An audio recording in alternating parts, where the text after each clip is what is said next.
আসসালামু আলাইকুম প্রিয় বোনেরা, সকলের জন্যই রয়েছে অনেক রকমের টিপস। তো চলুন বেশি দেরি না করে আপনাদেরকে দেখাই কত সহজভাবে সংসারের কাজ গুছিয়ে ফেলতে পারবেন। কোনো জিনিসই কিন্তু ফেলার নয়, সব কিছুই আমাদের কাজে লাগে। তো সেটাকে বুদ্ধি করে একটু কাজে লাগালেই হলো। তো এখানে প্রথমেই যে বেল আমাদের বাচ্চাদের ভেঙে যায়, সেই বেলের মধ্যে যে একটা ফুল থাকে, সেই ফুলটা কিন্তু আমরা ফেলে না দিয়ে কাজে লাগিয়ে নিতে পারি। তো এই ফুলটা দেখুন বেলটা ভেঙে গিয়েছে, তো ফুলটা আমি একটু উঠে নিলাম। তো এই ফুলটা আমি কীভাবে কাজে লাগাবো সেটাই আজ আপনাদেরকে দেখাবো। তো এখানে আমি আমার বেবির একটা ফরক নিয়ে নিয়েছি। তবে আপনারা চাইলে নতুন কাপড়েও কিন্তু এই ফুলটা লাগিয়ে নিতে পারেন। তবে আমার বেবির যে ফরকটাতে লাগাচ্ছি এটা কিন্তু অর্ডিনারি ফরক। তো আমি এটার সঙ্গে অ্যাডজাস্ট হচ্ছে, ম্যাচিংও হচ্ছে এই ফুলটা, তাই আমি এই ফরকটাতে লাগিয়ে নিচ্ছি। তো এই ফুলটা এই ফরকের সঙ্গে একদম ম্যাচিং হয়ে গেছে, তাই আমি এই ফরকটার সঙ্গে এটা লাগিয়ে নিচ্ছি। তো আমি এখানে একটা সুই নিয়েছি, আর এখানে আমি হোয়াইট কালারের সুতো নিয়ে নিয়েছি। তবে আপনারা চাইলে ম্যাচিং করে সুতোটাও নিয়ে নিতে পারেন। তো এটা অর্ডিনারি কাপড় বলে আমি এতটা গুরুত্ব দিইনি, তবে আপনারা চাইলে নতুন কাপড়েও এইভাবে কাজ করে নিতে পারেন। তো এই ফুলগুলি ফেলে না দিয়ে এইভাবে কাজে লাগিয়ে নিতে পারবেন। তো আপনারা এভাবে যদি কাজে লাগিয়ে নিতে পারেন, তো আশা করছি আপনাদের বেবির যে জামাটা থাকবে সে জামাটা দেখতে অনেক সুন্দর হয়ে যাবে আগের থেকে, আর আপনার বেবিরাও কিন্তু অনেক খুশি হবে। তো এইভাবে ছোটোখাটো কাজগুলি একটু বুদ্ধি করে নিতে পারলেই সংসারে দেখা যায় সব জিনিসগুলোই ঠিক গুছানো হয়ে যায়। তো এরকম বুদ্ধি করে কাজ করলেই হলো। তো এই যে দেখুন, এভাবে আমি করে নিয়েছি। তো দেখুন কতটা সুন্দর লাগছে দেখতে আর কতটা লুক দিয়েছে। তো এখানে এই ফুলটার সঙ্গে এই জামাটা একদম ম্যাচিং হয়ে গেছে, তার জন্যে আরও অনেক সুন্দর লাগছে। তো এইভাবে আমি করে নিই, তাই আপনাদের সঙ্গে শেয়ার করলাম। আমার এই টিপস কেমন লাগলো অবশ্যই আপনারা কমেন্টের মাধ্যমে জানিয়ে দেবেন। তো এখানে আমি নিয়েছি অন্য একটা ফুল। তো এই ফুলটা আমার একটা ওড়নার সাথে ছিল, তো ওড়নাটা আমার নষ্ট হয়ে গেছে, কালার চলে গিয়েছে। তো সেটা আর আমি ব্যবহার করি না। তো এই ফুলটা আমি ওড়না থেকে তুলে নিয়েছি, ভাবলাম এই ফুলটা কোনোভাবে কাজে লাগাই। তো এই ফুলটা তো একদম একদমই পুরোপুরিভাবেই ঠিক হয়ে আছে, কোনো রকম নষ্ট হয়নি। তো এই ফুলটা আমি ভাবলাম এই ব্লাউজের মধ্যে লাগাই। তো এখানে আমি এই ব্লাউজটা নিয়ে নিয়েছি। তবে আপনারা চাইলে এটা আপনাদের পছন্দের মতো হাতে বা অন্য কোথাও লাগিয়ে নিতে পারেন। তো এখানে আমি পিঠের মধ্যে এই ফুলটা দেখছি ভালো অ্যাডজাস্ট হবে, তো এই পিঠের মধ্যে আমি ফুলটাকে এভাবে লাগিয়ে নিচ্ছি। তো এখানে আমি সুই আর সুতো নিয়ে নিয়েছি। তবে আপনারা যদি চান তবে এই কাজটা কিন্তু আঠা দিয়েও করে নিতে পারেন। তবে আঠা দিয়ে করলে অতটা মজবুত হবে না। যখন আপনারা এই ব্লাউজটা যখন কেচে নেবেন তখন কিন্তু আঠাটা ছেড়ে যেতে পারে। তো এইভাবে যদি সেলাই করে নেন তাহলে কিন্তু মজবুত ভালো হবে আর অনেক দিন টেকসই করবে। তো এটা লাস্টিংয়ের জন্যই আমি এই কাজটা করছি। তবে আপনারা এইভাবে করে নেওয়ার চেষ্টা করবেন। তো আমি 4-5টা এইভাবে মুড়ে নিয়েছি, প্রত্যেকটা পাতার উপরে এই কাজটা করে নিতে হবে। পাতার উপর সাইডটাই এভাবে ছুঁচ আর সুতো দিয়ে মুড়ে নিতে হবে, তাহলে কিন্তু কোনোভাবেই জড়ো হবে না ফুলটা। তো দেখুন ফুলটা পুরোপুরিভাবে আমি বসিয়ে দিয়েছি। তো কতটা লুক দিয়েছে আর কতটা সুন্দর লাগছে দেখতে। তো এভাবে যদি আপনারা এই কাজগুলো গুছিয়ে করে নেন তাহলে কিন্তু ভালোভাবে এনজয় করতে পারবেন, আর ব্লাউজটাও যখন পরবেন তখন অনেকটাই ভাল লাগবে। তো এখানে আমি নিয়ে নিয়েছি একটা রুমাল। তো এই রুমালটা দিয়ে যেটা করব সেটা হচ্ছে একটা থুপি। তো এখানে এই রুমালটাকে আমি 4 সাইডটা ভালোভাবে এইভাবে গুছিয়ে নিলাম।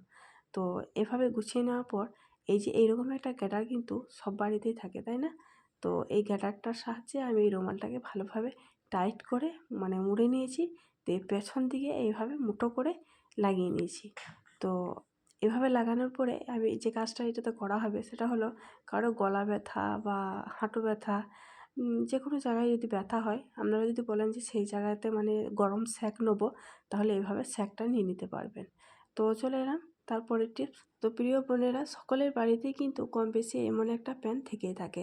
তো অনেকের বাড়িতে দেখা যায় তার বেবিরা হয়তো বেল্টটা ছিঁড়ে দিয়েছে বা বেল্টটা নষ্ট হয়ে গেছে প্যান্টের বেল্টটা। তো প্যান্টটা ভাবছেন যে আর পরানো যাবে না, তাই না? তবে না, চিন্তার কোনো কারণ নেই, খুবই সহজভাবে প্যান্টটা পরানো যাবে মাত্র একটা এরকম মানে সুতো ব্যবহার করে। তো আমি এখানে 2 মতো সুতো নিয়ে নিয়েছি। তো আপনারা এভাবে করে নেবেন। তো এইভাবে দেখুন 2 সাইডে ভরে আমি মাঝের মধ্যে মানে গিঁট দিয়ে দিচ্ছি। তবে এটা যখন বেবিকে পরাবেন তখন তার সাইজ অনুযায়ী এইভাবে গিঁটটা দিয়ে নেবেন। তো গিঁটটা দেওয়ার পরে এটা অপর দিকে এভাবে কোমরের মধ্যে ঢুকিয়ে দিবেন, তাহলে দেখতে ভালো লাগবে।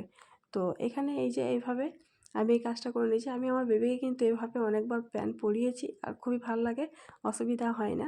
তাই ভাবলাম আপনাদের সঙ্গে এই টিপসটা শেয়ার করি। যদিও আপনাদের একটু হলেও কাজে আসে, তাই আপনাদের সঙ্গে শেয়ার করলাম। তো আমার এই মানে টিপসটি কেমন লাগলো অবশ্যই কমেন্ট করে জানাবেন। তো চলে এলাম পরের টিপসটা নিয়ে।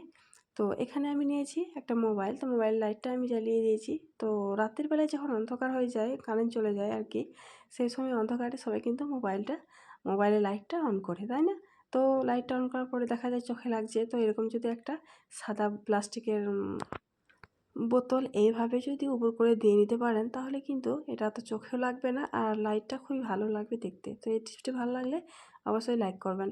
তো এখানে আমি চলে এলাম পরের টিপস নিয়ে। তো এখানে আমি নিয়েছি একটা চশমা। তো চশমা ছোট বড় অনেকেই এখন পরে। তো এই চশমা যখন দেখা যায় যে সামনের দিকে চলে আসছে, তখন এইভাবে যদি দুটি গার্ডার 2 সাইডে মানে ভালোভাবে টাইট করে বেঁধে নিতে পারেন, তাহলে কিন্তু আর সামনের দিকে দেখা যাবে যে আসছে না। তো এইভাবে যদি টিপসগুলি আপনারা লক্ষ্য করেন, তাহলে কিন্তু আপনাদের মানে চশমা পরতে সুবিধা হবে আর চশমাটা সামনের দিকে আর হিলবে না, তবে এইভাবে থেকে যাবে। তবে অনেক সময় বৃদ্ধ বৃদ্ধ দাদুদের বা ছোট বেবিদের মানে এমনটাই হয়। তবে এভাবে রাবার লাগিয়ে নিলে কিন্তু আর চশমাটা সামনের দিকে হিলবে না আর খুবই ভালোভাবে, খুবই আরামদায়কভাবে মানে পরে থাকতে পারবে। তো আমার এই টিপসটি কেমন লাগলো অবশ্যই কমেন্ট করবেন। তো এখানে আমি নিয়ে নিয়েছি একটা পাত্র, আর পাত্রটা দেখুন এভাবে পুড়ে গিয়েছে। তো আমি এখানে কোনো রকম বেকিং সোডা অথবা সার্ফ অথবা মাটি কোনো রকমের কিছু কিন্তু ইউজ করছি না। শুধুমাত্র এরকম একটা তারের ব্রাশ থাকলেই হবে। তো এরকম তারের ব্রাশ নিয়ে আমি কয়েকবার এইভাবে চাপ দিয়ে ঘষে ঘষে এই ময়লাগুলোকে কত সুন্দরভাবে পরিষ্কার করে নিচ্ছি, সেটা একবার আপনারা লক্ষ্য করেন। তো দেখুন আমি এইভাবে করে নিয়েছি। তো পুরোপুরিভাবে কিন্তু এটা পরিষ্কার হয়ে গেছে। আমি আপনাদেরকে একটু ধুয়ে দেখাচ্ছি। তো দেখলেন তো কত সুন্দরভাবে এটা মানে পরিষ্কার হয়ে গেল।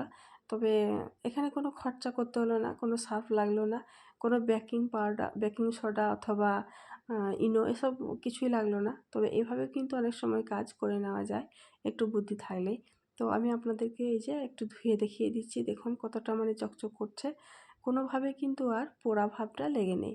তো এভাবে আপনারা কাজ করে নিতে পারেন।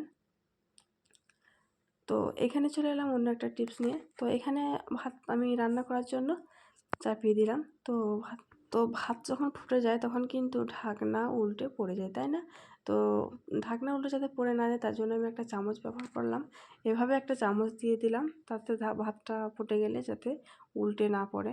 তো দেখুন ঢাকনা ঢাকা আছে, ভাত কিন্তু ফুটছে, তবু কিন্তু ভাতটা উল্টে পড়ে যায় নাই। তো চামচটা দেওয়ার কারণেই কিন্তু এটা সুবিধা হয়েছে। তো আপনারা এভাবে যদি কাজ করেন আশা করছি আপনাদেরও সুবিধা হবে। তো আমার এই ভিডিওটি আপনাদের কাছে কেমন লেগেছে অবশ্যই কমেন্ট করে জানাবেন। যদি ভালো লাগে তো অবশ্যই আমার চ্যানেল সাবস্ক্রাইব করবেন। আপনাদের মূল্যবান সময় দেওয়ার জন্য আপনাদেরকে অসংখ্য ধন্যবাদ। আসসালামু আলাইকুম।